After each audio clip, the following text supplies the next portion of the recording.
the meeting. That's it. If everyone can have a seat. I just want to remind everyone that we are on our Zoom room. There's no microphones, and I've been told that they can pick up every little thing that is said, every little crinkle of your paper, every candy wrapper. So any whispering they can pick up as well. So we're going to start the February 18th, 2025 committee meeting of the Fairfield RTM. Let's all stand for the pledge. I pledge allegiance To the flag of the United States of America and to the republic for which it stands, one nation, under God, indivisible, with liberty and justice for all. Thank you. First, we'll start out by hearing from Hugh Crooks. Is Mr. Crooks, if you want to come on up to the desk up here, the table up here. Mr. Crooks is here looking to be appointed to the Ethics Commission. Backup for this item can be found on page 8 to 16. This is agenda item 5. Welcome. If you just want to tell us a little bit about yourself and why you want to serve on this commission. Sure. So my name is Hugh Crooks. I've lived in Fairfield since 2003. I'm originally from Canada. I only became a U.S. citizen in 2018, which, as I said to the RTM board, was a pretty meaningful thing for me. And so I'm still at this sort of stage where I look forward to maybe being able to serve on a jury or do some of these things. My professional life has been mainly working in emerging markets all over the world: Latin America, former Soviet Union, Africa, India, in a lot of places that involve a lot of ethical issues. So I have a lot of professional experience in anti-corruption, anti-bribery, issues around extortion, sanctions, Foreign Corrupt Practices Act. I don't think that's really what I'll be facing here, but I have a very good grounding around issues as well, like conflicts of interest and the things that I think would be more routinely would just come into play here. So it's an area where I do have some experience and expertise, something that I thought I could lend myself to. I am political independent. When I said I'm a fairly recent citizen, and so I'm not really steeped in the traditions of one party or another. So I'm also hopeful that I can just be a good nonpartisan voice on this. I think that we're seeing it around the country and as well as locally that there's lack of trust in institutions and things. So I'm hopeful that I think that when an ethics committee has any taint of partisanship or something, that's kind of a death knell for a company. That's the thing that you have to have confidence in. And so I think I just bring a fairly open mind and a lot of experience to this, and just my professional life and things that have changed. I have more time to devote to this. So I'm looking forward to the opportunity to fight. Thank you. We appreciate that. Are there any questions for Mr. Crooks? Online, if you have a question, just type it in the chat. Representative Carroll. Through you, Madam Chairman, Chris Carroll, District 8. You said you're an independent, but the agenda we have indicates you're a Democrat. Does anybody understand the discrepancy here?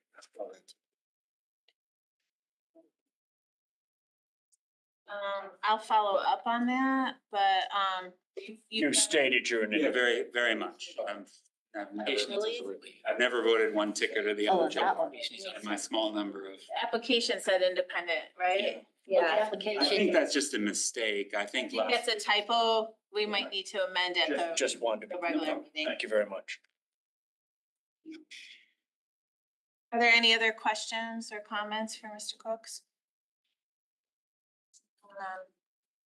Great. Seeing none, our town clerk will let you know need you to our Monday meeting next week. Okay. Thank you so much. We appreciate you. Moving on, Mr. Greg Valentine is here regarding agenda item 6, which is an appointment as an alternate to the Historic District Commission. Backup for this item can be found on pages 17 to 23. Welcome, Valentine. Valente, I'm sorry. If you could tell us a little bit about yourself and why you want to serve on this commission. Yeah, I ended up going through this at the last meeting that we had with Selectman Gerber and the town. I live in Greenfield Hill. I've been in the New England. I grew up in New England. I'm an American history major, University of Connecticut. Did my MBA at Sacred Heart here in Fairfield. I love the historic preservation, if you will, of Fairfield, and in addition, frankly, Connecticut and broader communities. I have an interest in that. I've been involved in Preservation Connecticut for the state of Connecticut.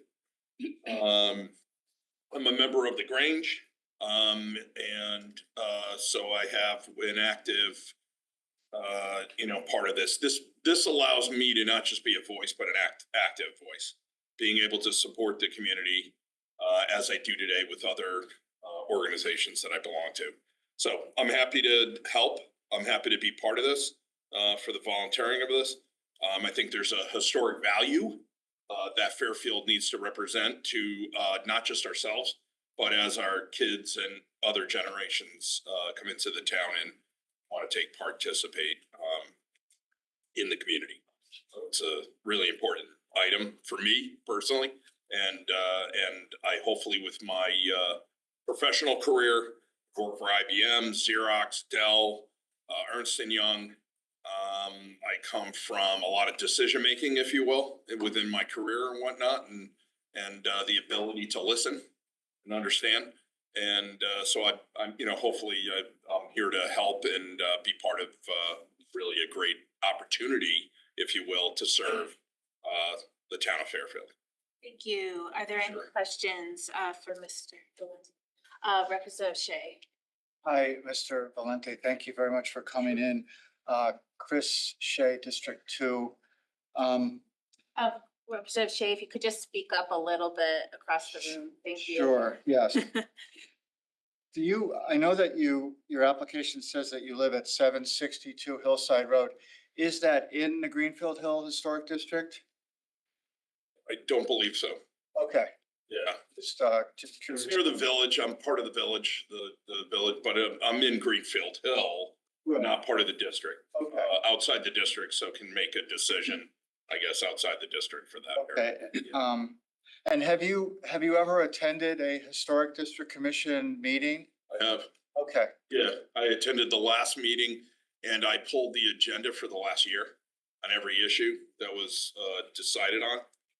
Probably over and above what I needed to do, but I pulled it anyway. I wanted to understand what they were deciding on. And yeah, all the cases I ended up getting, and then I attended the last meeting.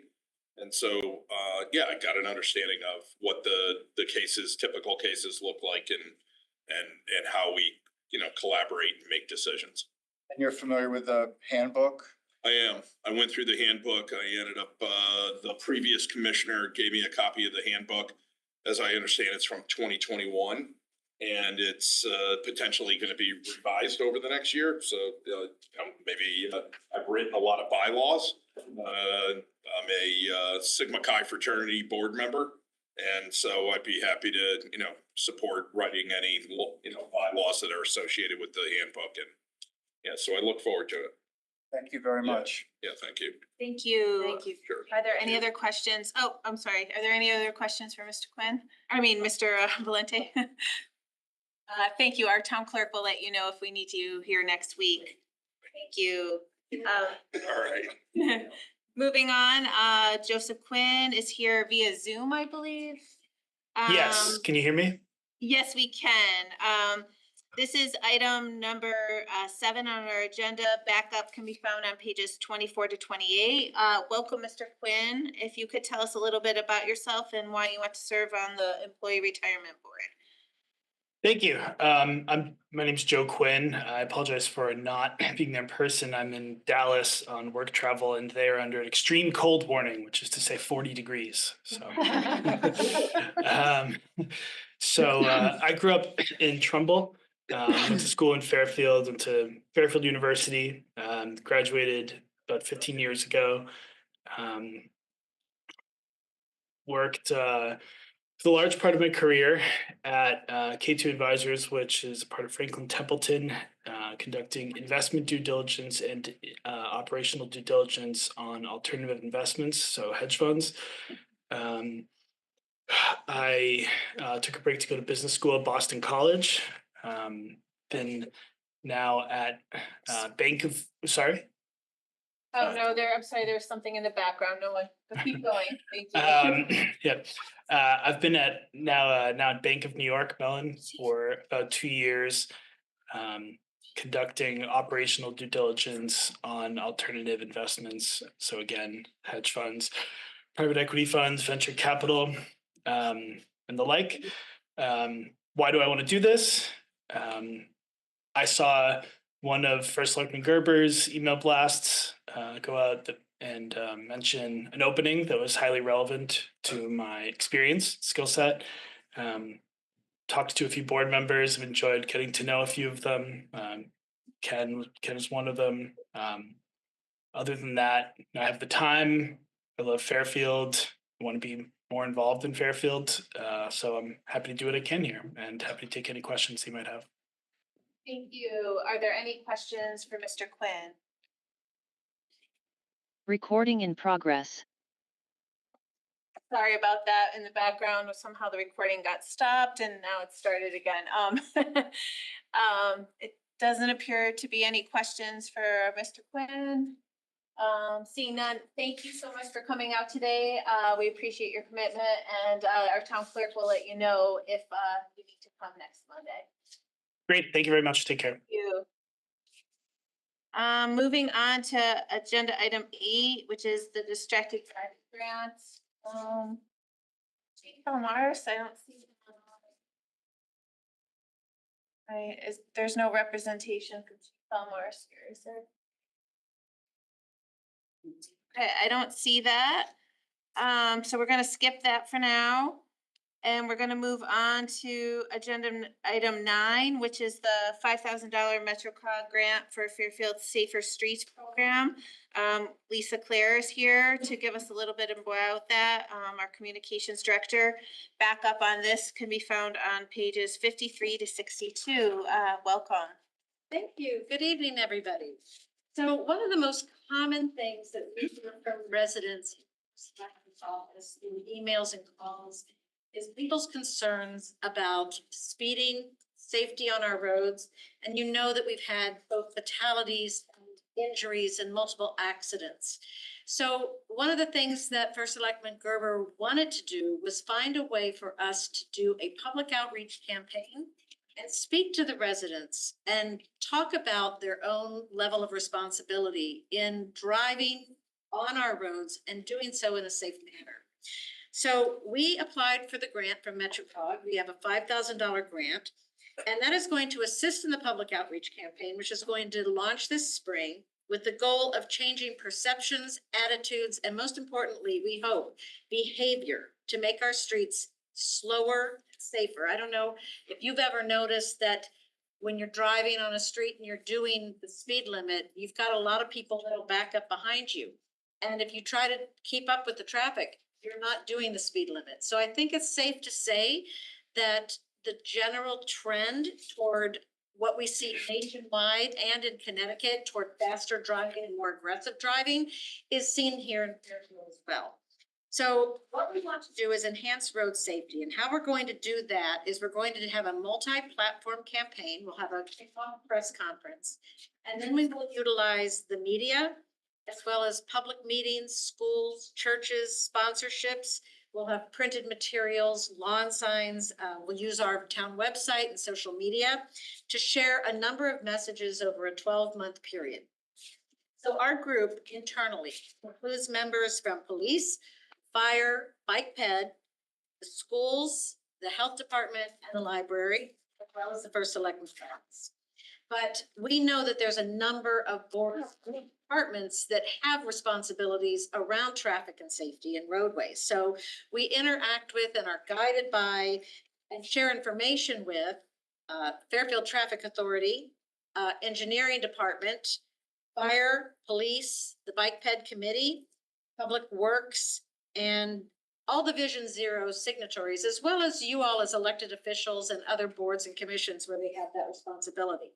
So we talk about with Complete Streets policy, which we passed in the RTM, that there are the 3 E's. It's education, it's engineering and street infrastructure, and it's enforcement. And we know that things can't be everywhere all the time. So we want to take that education piece and we want to add an R, and that's for personal responsibility. So the grant's going to be used for both printed materials and what we call community engagement items. So for instance, one of the things we'd like to do is have people sign a pledge promising that they'll try to drive within the speed limit, that they'll look out for pedestrians and bikers. It's really a shared neighborly feeling of looking out for each other on the roads that we're after.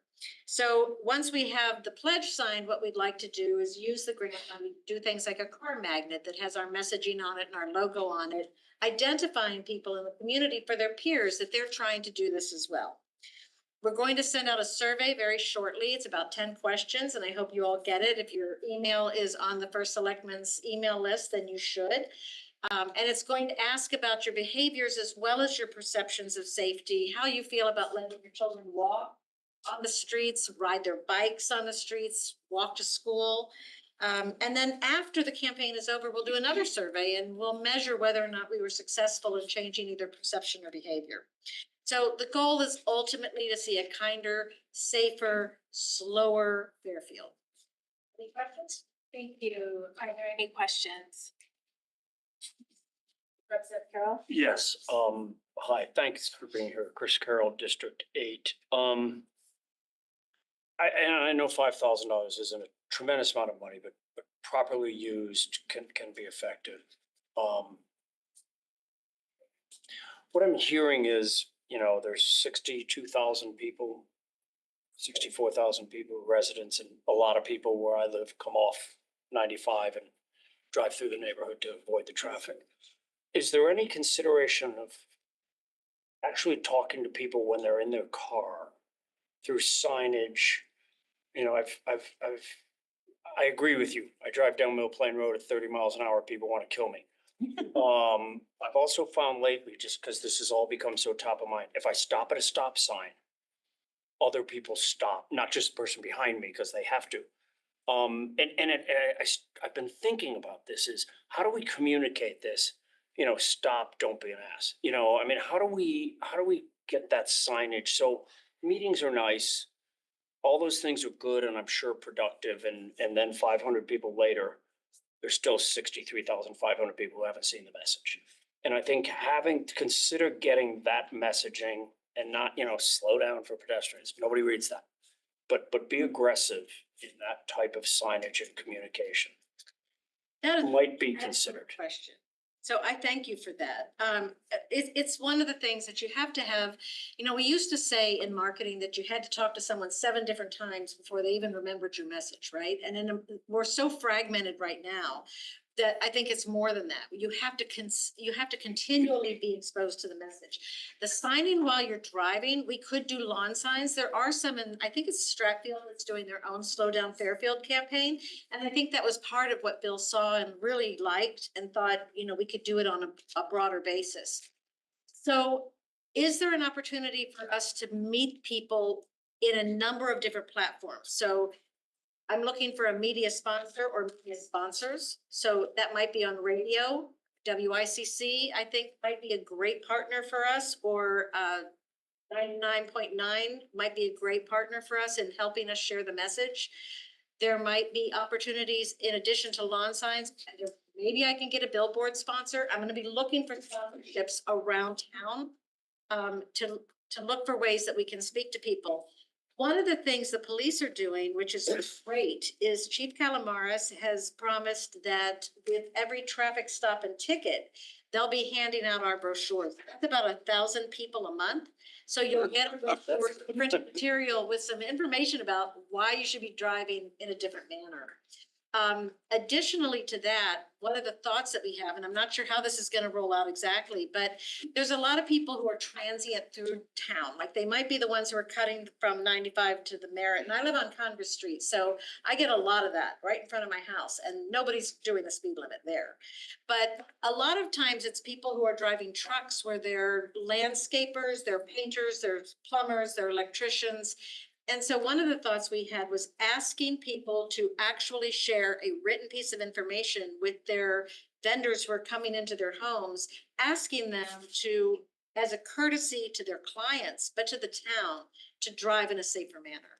So we'll be looking for additional opportunities to let people know, but I think really when we talk about how many different platforms we need to speak on, it's a lot because people's attention is kind of all over. We have 64,000 people, 63 and change, but we have 22,000 households. So imagine there's probably a couple of drivers in household. One of the things we're really concerned about is young people. I've been hit twice in the last year, both times by seniors at Fairfield Ward High School. They rear-ending me and I know they were on their phones. So the issue is also, can we go to the driving schools? Can we ask them to share our information? Can we get them to make it part of their curriculum? So it's really a multi-pronged effort, but I love the feedback. And if anyone has thoughts or ideas, I really encourage you to reach out to me. Thank you, Representative Retzky. Pierre Ratsky, District 10.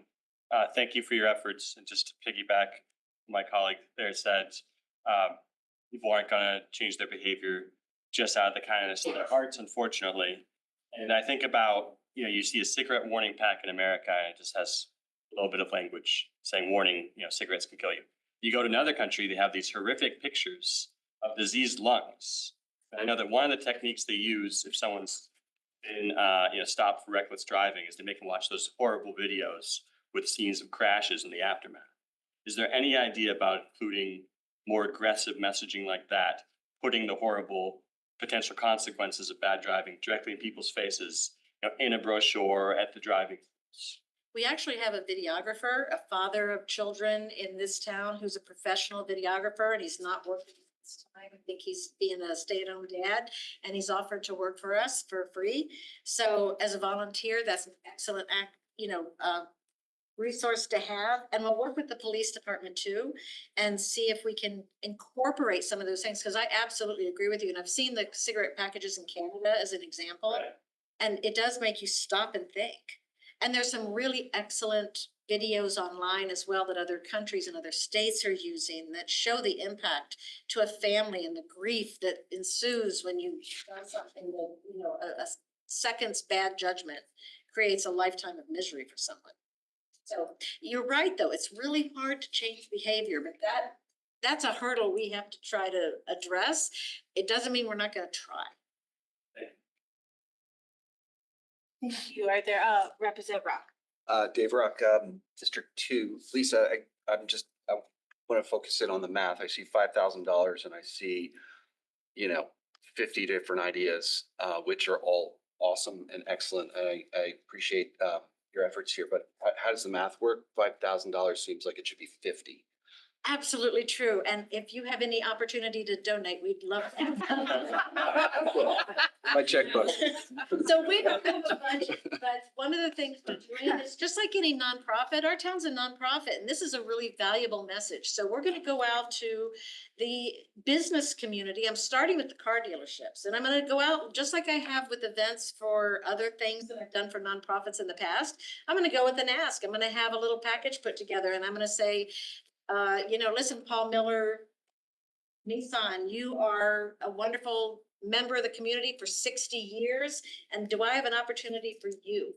And, get your name and your logo out there and I'll let you do it for $10,000. So that's the hope.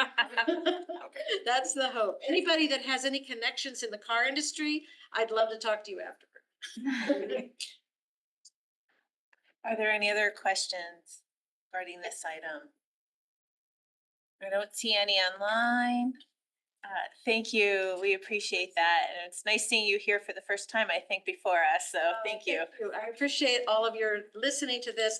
And honestly, if you have any thoughts, concerns, or any ideas you want to share, please send them to me. I'd love to know.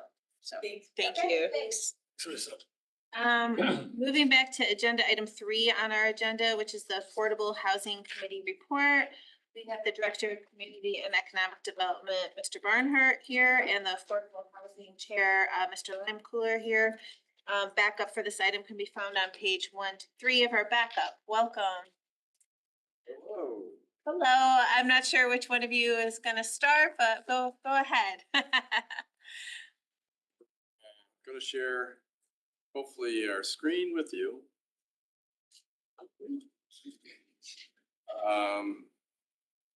So I'm joined by Herb Limecooler, the chair of the Affordable Housing Committee. Provide our annual report.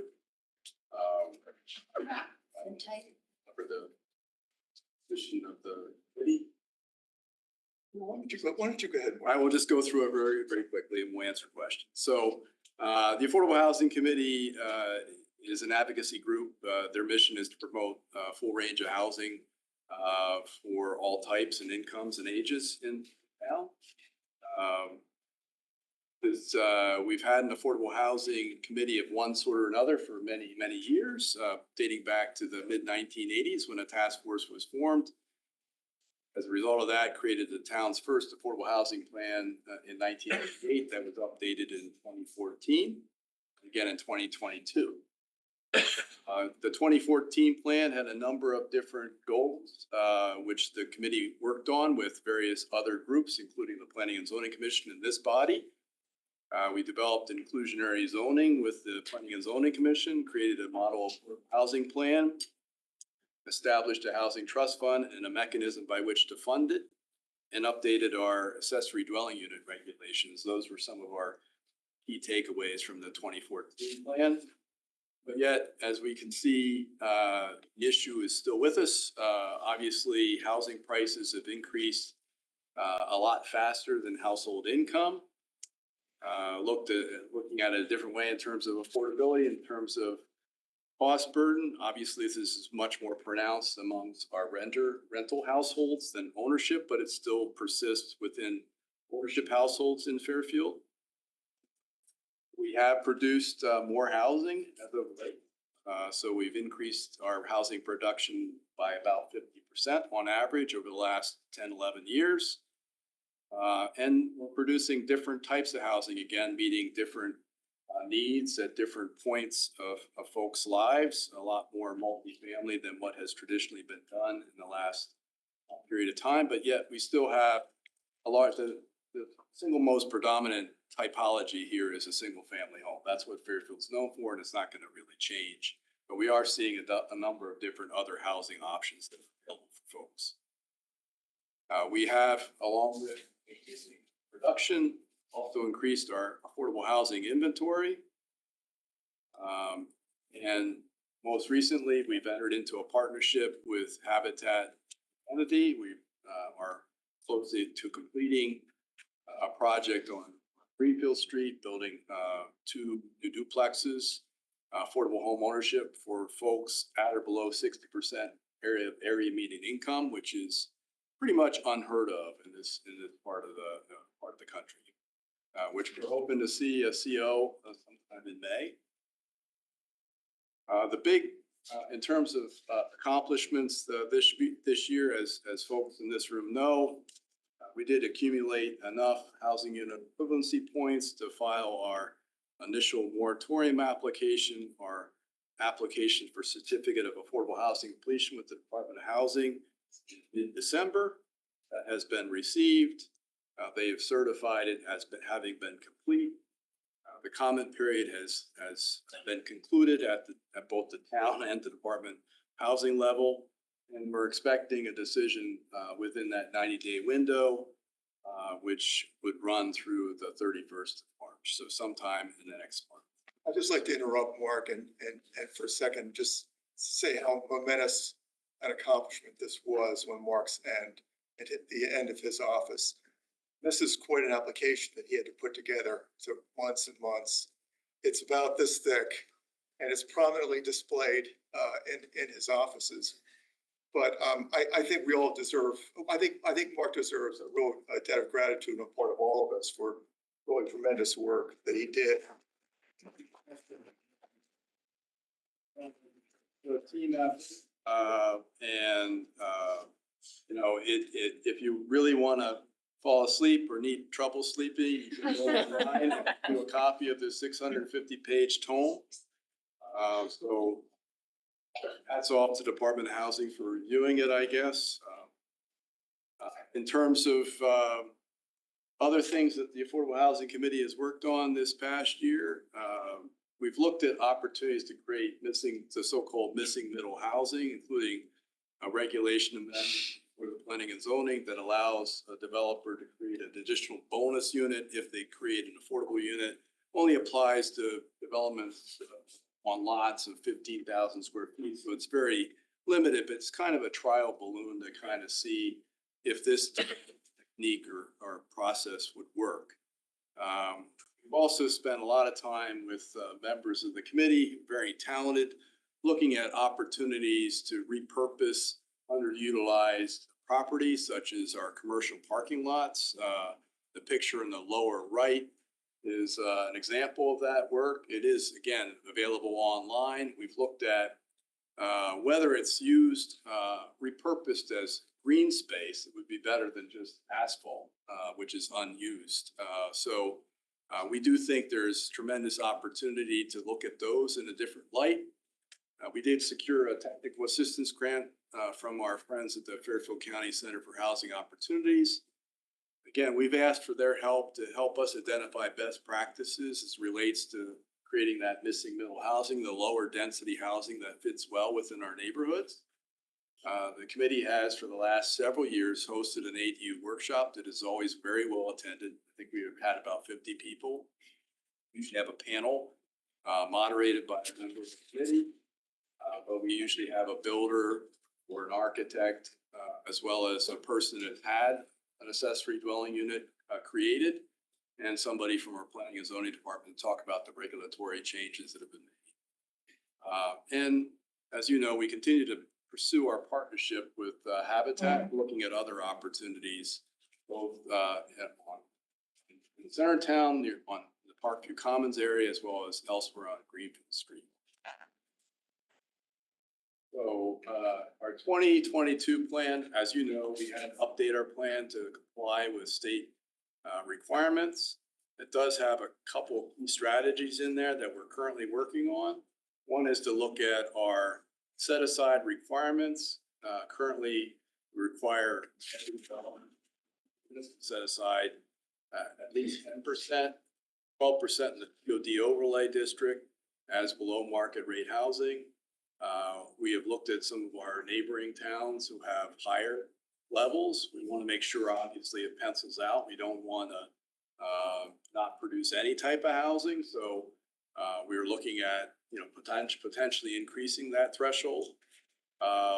Also looking at the design residence district. This is something that the Planning and Zoning Commission is considering. Along with that, strengthening our design guidelines to make sure that the housing we get is housing that we can all appreciate in terms of architectural styles. It again fits in well within the neighborhoods in which they are located. I think there's opportunities to strengthen that, and working with the Housing Authority, which is an ongoing. So that is in essence our report. We did provide a written report. I think both Herb and I are available to answer any questions you have. So thank you again for your support. Thank you. Are there any Representative Carson? Hi, thank you for that. Thank you for all your hard work too. It's 650 pages.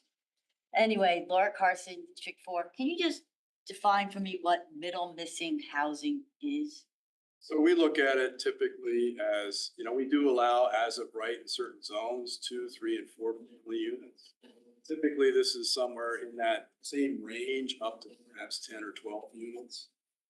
So something in that range. We don't typically allow Some communities have housing technologies, for example, Bethel house six unit type developments as part of their regulatory mix. Again, there's different strategies to look at this, but basically it's lower density housing. It's in to the neighborhoods. It's called middle missing. Missing. And one more other question. In the first thing, just pursuing your goals, what's payment in lieu option and or offsite below market? What is that exactly? Sorry? What is that referring to? Payment in Payment in- option and or allow the designation of offsite? We've had below various market? proposals, specifically as it relates to inclusionary zoning requirement. Relates to what? As it relates to our inclusionary zoning requirement for affordable, for developments that are ownership based. Where we've had proposals to create an opt-out. Some communities allow that. We consciously did not when we created the inclusionary zoning regulation. Partly because we wanted to create housing throughout town as part of the natural process. We also understand that ownership housing is a different type of housing. Sometimes it creates challenges. So we did want to be open to the possibility of providing some options. You're saying the audio is cutting out a little bit, so if everyone could just speak up a little bit, I'm not sure. That's it. So there was a proposal to provide payment in lieu. Recently, the Planning and Zoning Commission has considered with the Affordable Housing Committee support options for allow a developer to propose off-site units in lieu of on-site units.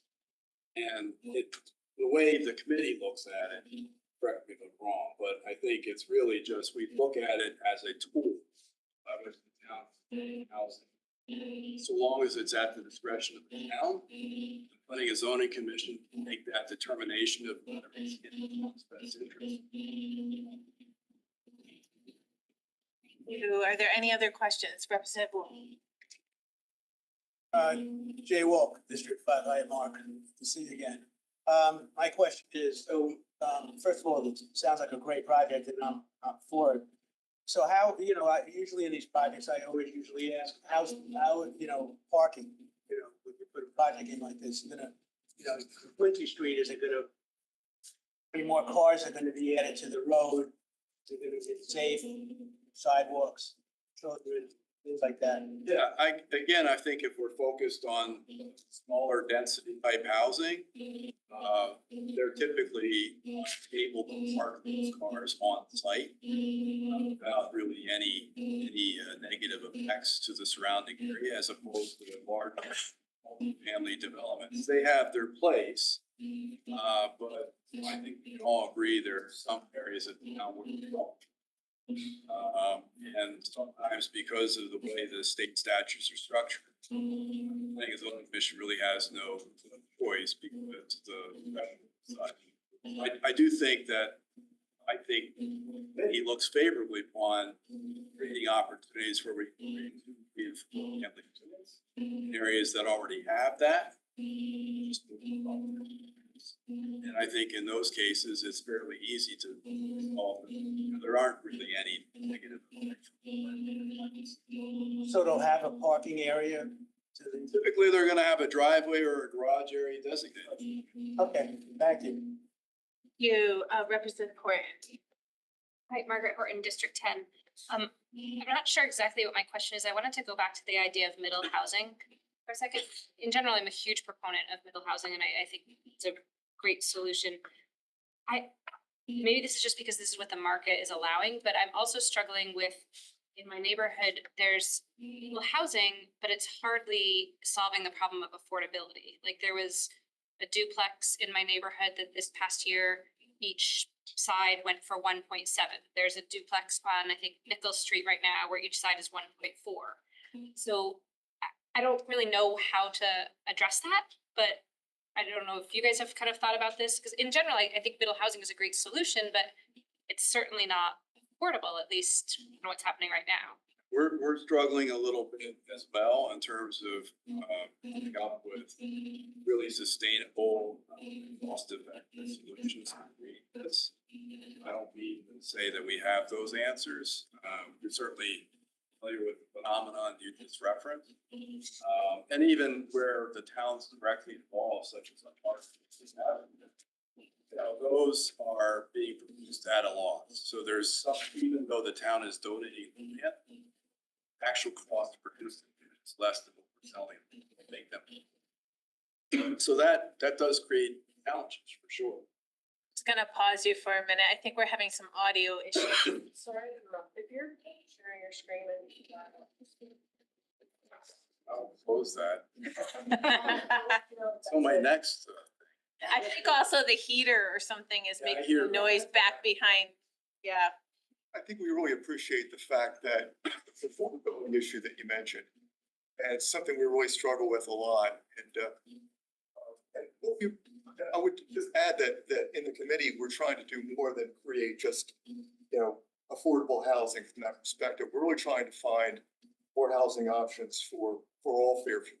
There's a tremendous need, and to that end, we've made a series of proposals that are in keeping with the things that the Planning and Zoning Commission is looking at right now in terms of limited rezoning, and also a study of how rental housing can be. As Mark said, it's a tremendous challenge right now, given when we do develop housing with nonprofit developers, it does give there's more flexibility that we have. So, and hence the relationship that we've developed with Habitat, and we're also talking with other nonprofit developers as well. Thank you, Representative Shea. Thank you. Chris Shea, District 2. Thank you for your report. Couple of questions. It's been kind of talked about, but workforce development housing. I know that the state of Connecticut, the Connecticut Housing Finance Authority has some programs where there's low interest money available to developers to encourage workforce development housing, which is kind of that middle housing that's been referred to. So I wondered if you guys have partnered or worked with Chaffa or any of those folks to encourage developers to come into town and maybe look at that sort of opportunity. We have met with Chaffa and we've shared that information about the Built for Connecticut program. The workforce housing typically is housing affordable between 80 and 120% AMI. And again, we've been hyper focused on accumulating enough points to qualify for our initial moratorium. I think that our overall goal is to create a range of housing options for folks at all different income levels at different points in their life. So that does fit into that. But you don't get points for housing at 100, 120% AMI. So again, now that we've crossed that first line, I think we can now hopefully take a more expansive view, but we have shared that information with other developers. Thank you. And then just one other question. I've been hearing a lot about the transit-oriented district housing, and I'm particularly interested in that, specifically in Southport, since that train station basically is surrounded by a historic district. And I wondered if you have any information on that. We've tended to focus our TOD efforts around the newer train station at Fairfield Blackrock, and to a lesser extent to look at perhaps some infill opportunities in downtown, the two full service stations, and less so Southport. But I think if there was an opportunity that presented itself that made sense, as well as to the south, certainly looking at it for sure. Thank you. Thank you. Are there any other questions? Representative McCabe. Michelle McCabe, District 4. Thank you both so much for all the work you do. I've had the pleasure of attending some of the Affordable Housing Commission meetings, and we're very lucky to have a really dedicated group that are so focused on expanding our. Thank you so much. I'm curious if you could provide a little bit more information about what we're gonna learn from this technical assistance that we're getting. Because to your point, the moratorium, I think, is an opportunity for us. It's a pause button where we can actually really focus on this issue and decide for ourselves how we're gonna address this problem without something hanging over our heads. And so I'm really hoping Fairfield takes full advantage of the fact that we have this break in the action to decide for ourselves. So I'm curious because we know that we need affordable housing, and by affordable, to your point, there's a broad definition of that. To Margaret's point about those are not affordable middle housing for many of us sitting here. And we want those units to occur across Fairfield and not always concentrated in the same areas all the time. So I'm curious, what will we glean from this report, this assessment that they're doing? And I'm assuming it's something that will not only inform your practice, but also planning and zoning, I would think. Well, we're curious as well. This is a pilot initiative, help funded by the state. We encourage the thinking, from the state level that they need to provide additional planning support and technical resources to communities, whether or not they have professional planning staff or not. We think this is something that the state should be doing to help communities address this issue. I think the most impactful, I'm speaking for myself, also share, because we both attended these meetings. The most impactful part of this collaboration thus far has been our ability to meet with and talk to other communities and share not just war stories, but know what we're all doing to address this issue. We pick up little bits and pieces of how other communities have addressed this, and I think that's probably been the most important thing so far. But we're also curious as to what will come out of in terms of, again, our expectation is there'll be some best practices gleaned not just from communities in Connecticut, but elsewhere that we might be able to apply here, not just recreating here. So we've emphasized and re-emphasized to the staff that our prime interest is missing middle housing. And actually, through a bill that the legislature passed last year, towns get a limited amount of credit for developing middle housing, even if it's not affordable. In terms of credits, moratorium credits, get a quarter of a credit per unit, I think now, through this legislation. But I mean, that's not really driving our action, but we really want to develop more housing like this. We think it fits within the fabric of the community. And they've started to do some work with us. Now, the fact of the matter is that we're probably further ahead than these other towns that are part of this cohort that we belong in terms of the work that we've done over time. So, you know, we're still early days. It was initially supposed to be a one-year effort.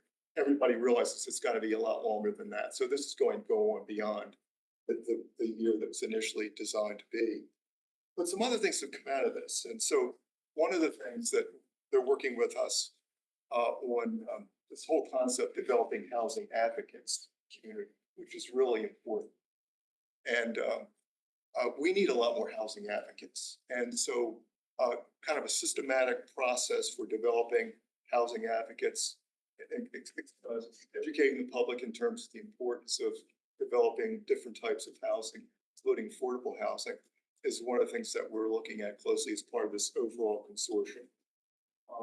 I think it's a big need because, for example, the POCD is now, looking at and upgrading the master plan, the plan of conservation and development. It's been pretty slow going. And what I thought was my best impassioned presentation in terms of the importance of affordable housing in October at the meeting, I think about 90% of the people there were there to complain about something that was going on their street that they weren't happy with.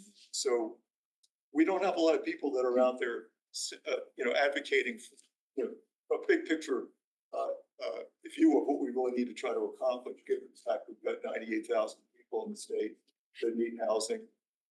given the fact that we have plenty of need within our own community. So I think that's something that's happening already. I think it's really positive, Michelle. They all have the team is starting to do some work with us. We've given them some work, some studies that we've undertaken. But hopefully we'll have more to tell you about next time we talk. Thank you, Representative Bremen. Well, I think, He's already asked a question, so I'm gonna let you go first. Lenny Braven, District 8. I'd like to thank both of you and the committee for your hard work and for your creativity and creating affordable housing. So as I understand, there's an opportunity to apply for a second moratorium, a 5-year moratorium after the first 4-year moratorium. Where do you hope that the town will be? Where do you see the creation of affordable housing taking us over the next 4 years? We think realistically, there's a path to getting a second moratorium within that 4-year window. We do track the development process. We have reserved a number of points of our initial application that go towards our second. And we have a number of projects that are in the pipeline now, in construction and already approved, that would also contribute points. So we do think it's quite reasonable to assume we have enough points. And it's also a lower threshold the second go round for communities like ours, provided that nothing changes from a statutory standpoint. We do think we have a viable path to getting a second moratorium. What are the housing typologies that you see sort of helping the town All the achieve above, that? But I did include like a graph in terms of our first housing moratorium application, and about half of the points came from set aside developments, those 830G projects, because all the units within those developments do contribute points in one form or another. There's gonna be a number of set aside developments that the town has approved. Some are actually under construction currently. That will also form the basis for our second application, but it's also the small projects like the Habitat project we referenced. That wasn't included on our initial application, but those 4 units will count in our second. It's all of the above. Thank you. I apologize, Representative Retzky. You didn't ask on this topic, so go ahead. Always nice to hear from a fellow lawyer as well. So Pierre Ratsky, District 10, thank you for your hard work. And, you know, just to go off of what others have said about missing middle housing. You know, I agree that when you see a house, apartment or a townhouse that's worth more than a single family house, it doesn't visually represent affordability. What I've heard from other housing advocates is that if you have that missing middle housing, then the people who are competing for those units are not out there competing for the other existing stock. And the idea being more supply will balance out with the demand and drive prices down. Have you seen this evidence in other towns? Is it something that you've looked into, like missing middle housing actually creating either a stabilization or a downward trajectory for price of the entire stock? I think, as we've probably read, the state is short so many housing units that you would have to make some appreciable gains in that realm before you started to see the downstream effect in terms of pricing. So I agree with the supply demand thought. But again, when you're talking about state hasn't created enough housing to meet its current, let alone future needs, and that's happened over a period of decades. And now we need to create tens of thousands of new units, not just here, but throughout the state. You know, we've got to make some headway before we're going to see the downstream effects of that in terms of, you know, theory, that makes sense. And Pierre, there are a lot of market rate developments that are in the pipeline. And when they come on, they should potentially have an impact in terms of lessening the crushing demand for the housing that we're seeing going up right now, in theory. So only time will really tell in terms of how that plays out here, but there's a lot in the pipeline and a lot that will be added to the pipeline, you know, in the transit oriented district. I think Fairfield's doing its part. I think others need to do their part too. Thank you. Are there any other questions regarding this topic? Seeing none online. Thank you, both. Sit here. Yes, we're gonna have you stay. Thank you for, moving on to, agenda item 4, which is a report from the Economic Development Commission found on pages 4 to 7 of our backup. Okay, well, I don't know if, maybe I can, still fair. I'm out, so. We'll just wing it. So I had some pretty pictures, but I provided some pictures in the report that we shared with you. I'm joined by Steve Rosado, the chairman of the Economic Development Commission. I don't know if he could make it because he's been busy with work. A little bit. But just thank you, Mark, and echoing what we heard from his Affordable Housing Commission. He is always well prepared. He looks forward. He does all the due diligence on grants and stuff. So he is a treasure for our town, but I'll let him go because he did all the work here. I think I paid you to say that. So, like the Affordable Housing Committee and Colin, as one of your colleagues is on the Economic Development Commission, it's an advisory board. So it really helps our office, provides strategic oversight to our departments in their area of business development. It's a good sounding board. It's comprised of volunteers from different backgrounds and expertise. We have currently 7 members representing both Fairfield and Central universities. So again, we're trying to foster a better relationship with both of the universities since they play such an integral role in our economic and cultural vitality. You'll note this is kind of new. We haven't provided, at least during my tenure, an annual report. It was brought to my attention by the town attorney that pursuant to state statute, we are required to provide you with reports. So here we are. It's the first time in my 8 years. But I take his word for it. I looked up the state statute and lo and behold, that's what it says. So shame on me. So I think you wanted to talk about good news and bad news. Well, the good news is Fairfield's doing quite well, especially relative to our counterparts. I think, it's Fairfield it continues to attract strong business investment and interest from business community. Though I don't have to tell folks in this room, Fairfield is a great place to live, work, raise a family, start a business. We think so, and that's why my job is a lot easier because of the solid work that you all do to make Fairfield such a great place. So if you look at the labor market, our labor force is fairly stable. It's growing slightly. Unemployment has always traditionally been lower than the region, the state, and the nation as a whole. Is at or near historic lows and continues to be. Our commercial vacancy rate is quite low, again, relative to our neighbors. Again, the submarket here is quite small, quite modest, especially with the departure of GE, now that that's occupied by Sacred Heart.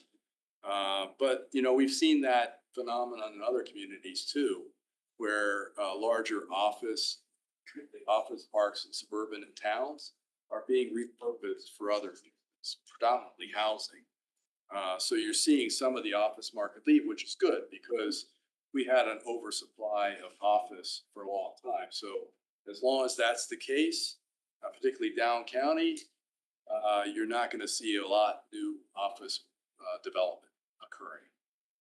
So we're starting to see that change a little bit.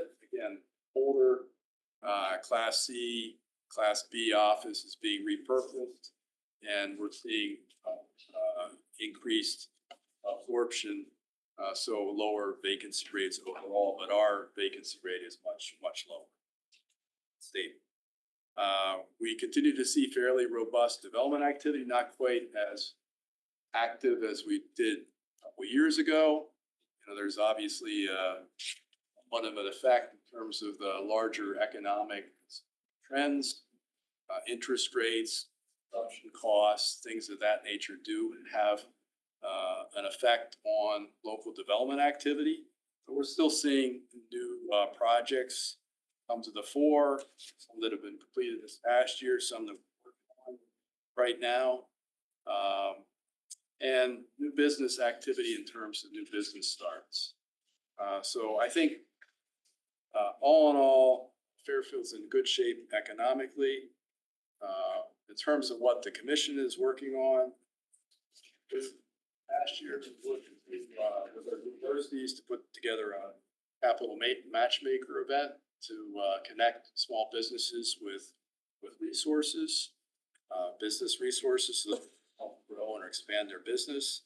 And that was hosted with SBA and our partners, including Fairfield U. And both universities we had much greater success this year in terms of providing on-campus opportunities to our small business community to both create more awareness and sell products and services to faculty and staff and students. So they had a couple different pop-up events as part of New Student Orientation Day, and that was very well received by our retail merchants. So we're looking forward to expanding on that. We do, as a matter of practice, meet with prospective applicants or developers looking at projects in town to better understand what they're proposing. And if we feel appropriate, then we will provide support for land use boards. And in terms of 2025, I think I outlined this in the report. We are looking at the Municipal Redevelopment Authority legislation to look at whether or not that would give us some additional tools and resources to help drive some redevelopment activity around our local train stations. We are hoping to partner with Sustainable Fairfield to run a CPACE workshop. We haven't done that in a few years. There's some opportunities to do that, as well as a small business resource fair. And then I think the one thing that Steve is working on with another member is looking at a couple of our town properties and just trying to reimagine what the, it's not that we have all the answers, but I think part of our job is to raise awareness around opportunities as well as, you know, challenges and suggest a path forward. So I think, you know, we're going to take a couple properties that we think are underutilized and just see what we think might work from a market standpoint, and then provide that in the report to this body, and then from there. So that's our thought. Thank you. Are there any questions? I have a question. Yes, for Representative Steele. Hi, Jeff Steele, District 3. Mark, can you remind me, how much did GE pay in taxes every year? When they left, it was about $1.5 million. 1.5 million per year Yes, property tax. yes. That void been filled, or how did? Yes. So, you know, obviously we'd be much better off if we had a property like GE still paying taxes. And this is nothing against either university because they contribute many other ways to the economic vitality of the area. But we were able to replace that fairly quickly with several development projects that came most prominently a number of assisted housing providers. Each one generated upwards of $500,000 in net new taxes to the town. So within fairly short order, we were able to backfill that. Now, obviously, we'd be much better off if we had both, but we were able to replace that revenue.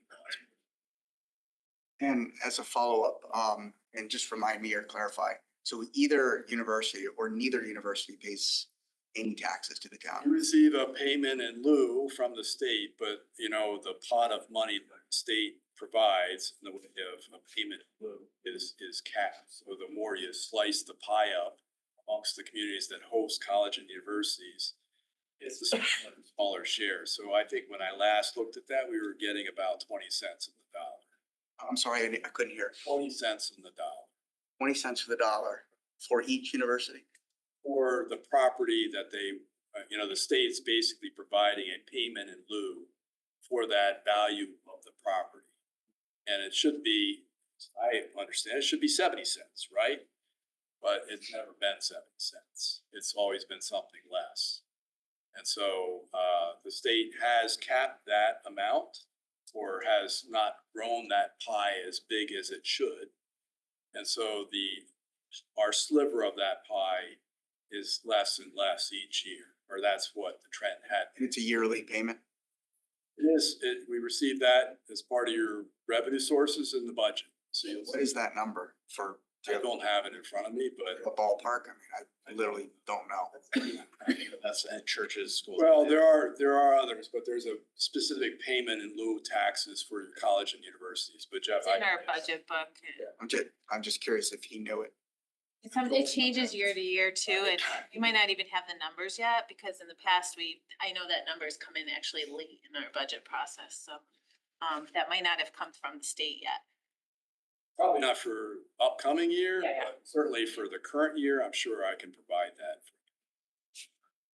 Any other questions? Representative McCabe? Michelle McCabe, District 4. Quick question about property owners, particularly in the downtown. Just curious if there's any opportunity for like regular with them in terms of feelings about experimenting and stuff. You're setting me up for. Oh. No, we have regular meetings, with our small business community downtown. We try, the office does. So we have had a downtown merchants association in effect, an informal group. We meet fairly regularly, at least once every couple months, to talk about business conditions and what we could do to assist them. And we've also started the same types of groups on Black Rock Turnpike and in Greenfield. Still trying to work with South. So, we're open to meeting with different groups of businesses to figure out how we can be more helpful. Do you have anything similar with the property owners? Well, People who own the buildings that the businesses are renting their space from? we do meet regularly with building owners. Again, they would be one of the folks we would be talking to about the CPACE workshop. Sometimes those things are difficult because the benefits accrue to the folks paying the utility bills, and that's not necessarily the owner of the building passes that through to his tenants. So we're trying to, again, fix that, address that. It would help everyone. Thank you. Any other questions? Seeing none, thank you very much. We appreciate you. Oh, don't go anywhere, Mr. Barnhart.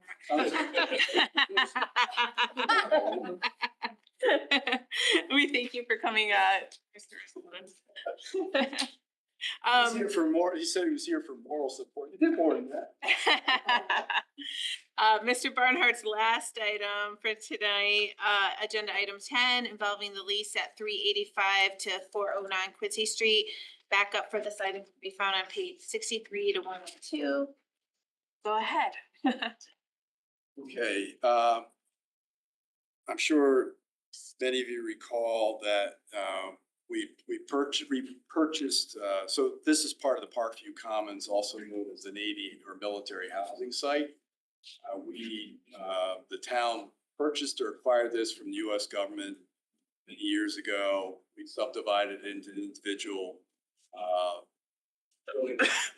sold them to income eligible homeowners with restrictions in place to preserve them as affordable homeownership opportunities in perpetuity.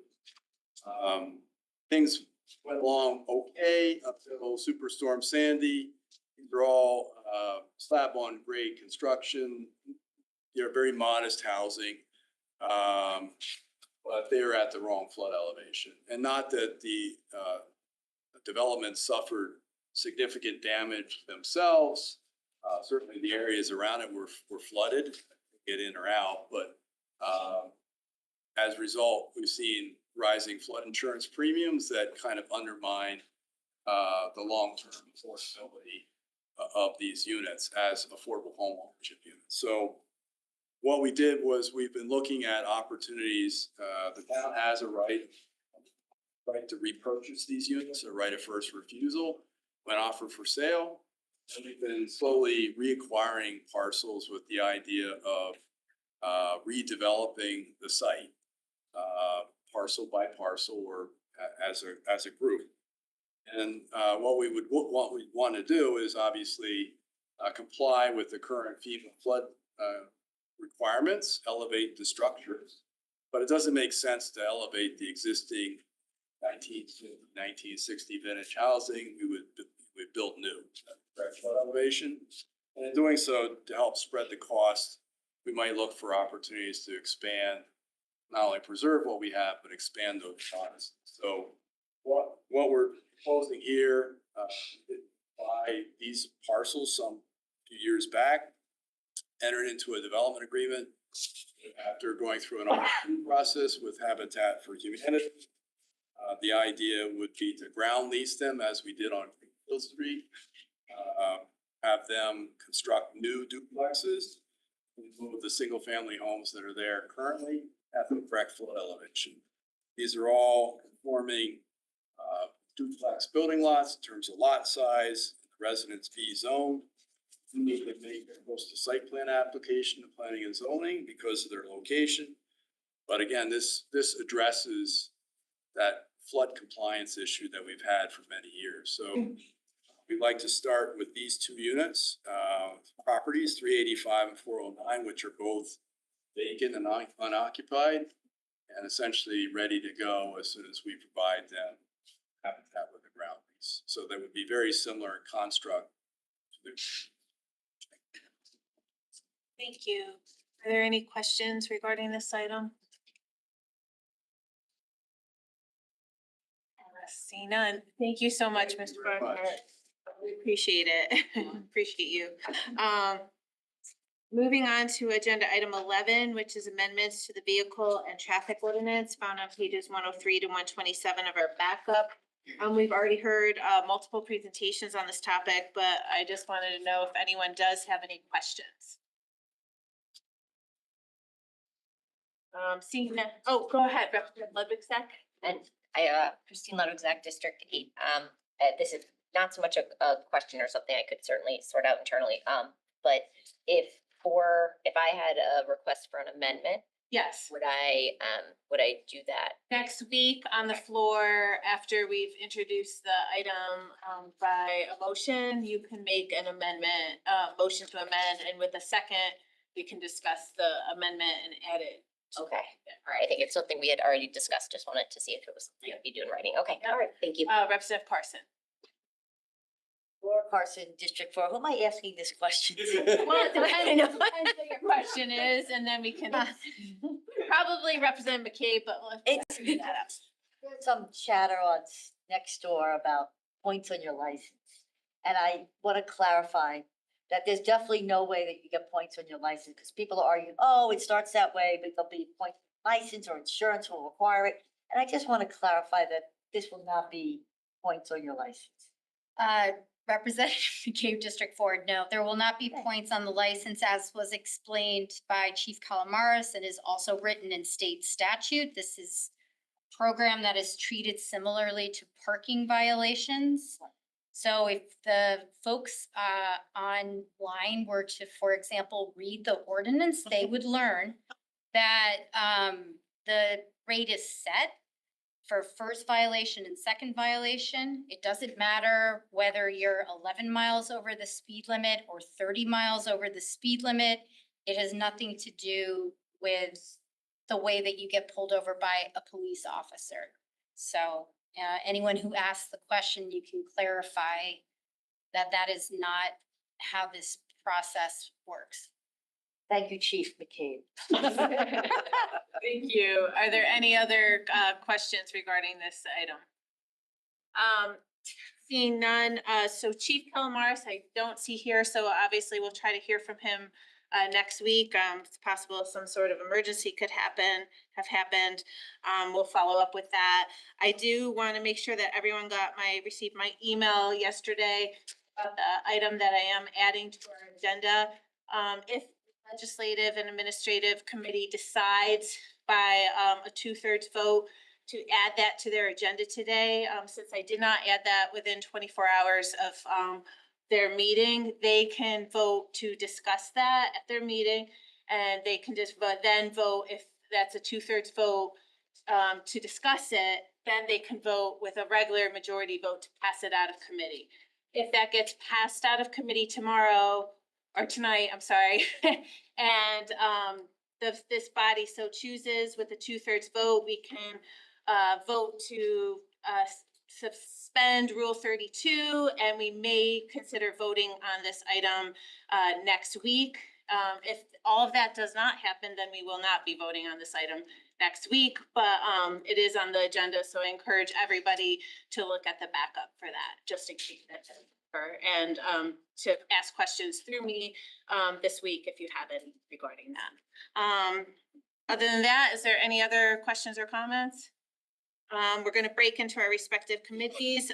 For those online, please see the bottom of the warning for numbers to call.